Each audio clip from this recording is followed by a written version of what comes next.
Hi guys, Scully. I listened to a podcast, well really a online transmission of an old TV series called X-1. In particular, I was watching an episode called Shanghaied. What happened is a guy was about to get married and somehow he ends up getting nabbed and dumped onto his spaceship. This spaceship is on a 15-year-long journey to some star a long way away.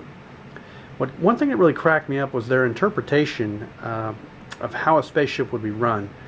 The people on it were a lot like the sailors on a ship, and that's basically what they basically just went with this premise that a spaceship would be just like a ship, and you would have the same kind of crew on a ship. Instead of a several month-long journey, it would be a several year-long journey, and they tried to basically extrapolate what would happen. In this particular episode, they had dumb people on the ship. They had people who all they did was swab the deck, basically. You know, they had those sailors as well. Now, I look ahead and I think, well, no, they're not going to have people dumb on a spaceship. They wouldn't have people who basically just swab the deck and clean things and paint stuff, and that's all they really end up doing. They're not intelligent enough to make decisions. They just simply do what they're told and move on. This sort of thing wouldn't happen. But then I backed up another step and said, well, to be honest with you, would you even have people on spaceships? I mean, are we even going to send human beings on trips that are going to last decades, maybe even lifetimes, multiple lifetimes?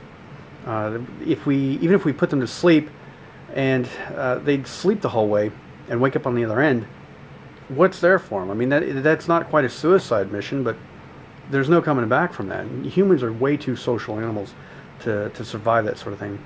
I really think, unless we invent some sort of way to instantly travel, which I don't see happening in the math that we have available to us nowadays, unless we invent that, we're only going to send probes forward and out in the universe, and we will basically have remote-controlled systems send information back to us.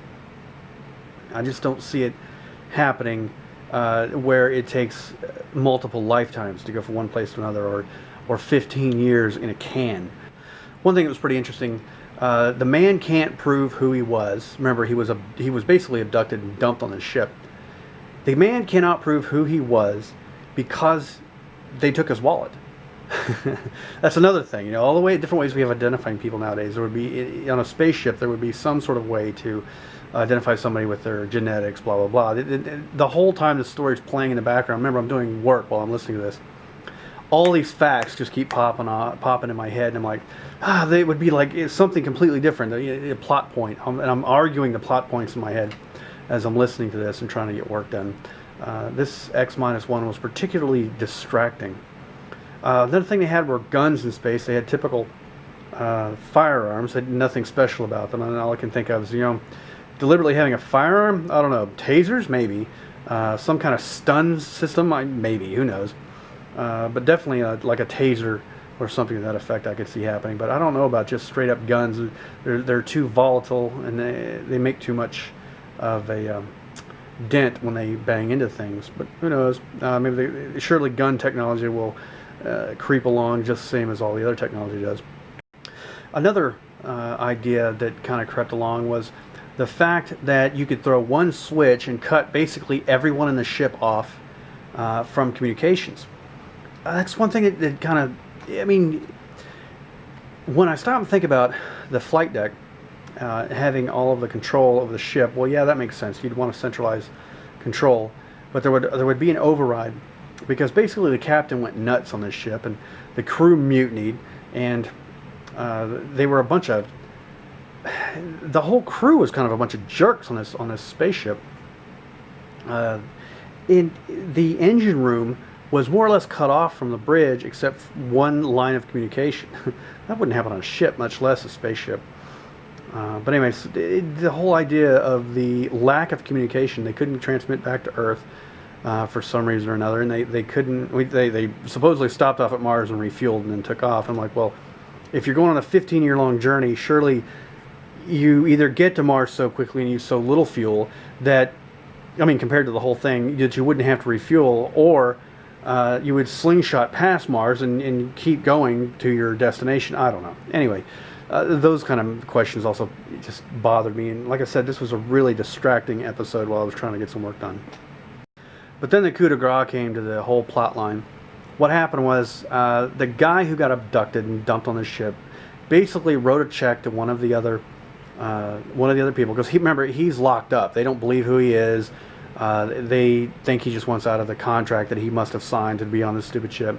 So they lock him up and won't let him out when they go to Mars. So he's basically locked. He's locked up. So he gives a check to another one of the crew, and that crew member is supposed to take this check, cash it, and get in touch with the guy's father. Blah blah blah.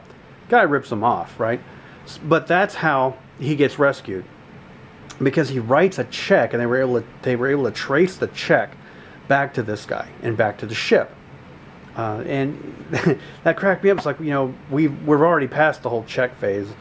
The idea of someone having to write a check to get money in the future, much less now, just kind of blows my mind. And it was just amazing listening to this show. This was 1954, I think, is when the show aired, and I believe it was written in about 1950 or so. So, checks were still used, of course, every day. That's how you did transactions that weren't cash. You did checks.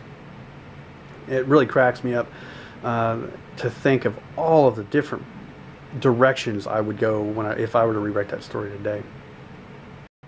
So anyway, I'm going to put as many links as I can in the description below, but check it out. If you go to shoutcast.com and you do a search for OTR, it stands for Old Time Radio. If you do a search for Old Time Radio, you get a bunch of other stuff. But if you do a search for OTR, you'll find a bunch of shows, you'll find a bunch of stations, basically, that play old time radios from the 20s, 30s, 40s, 50s. They're awesome. I'm addicted to these things. It's great old plot lines, classics, and some science fiction, some are just mysteries. There's a lot of old cop shows, the original Dragnet. There's all kinds of shows out there, and damn, it is just a lot of fun. It's very, very much worth checking out.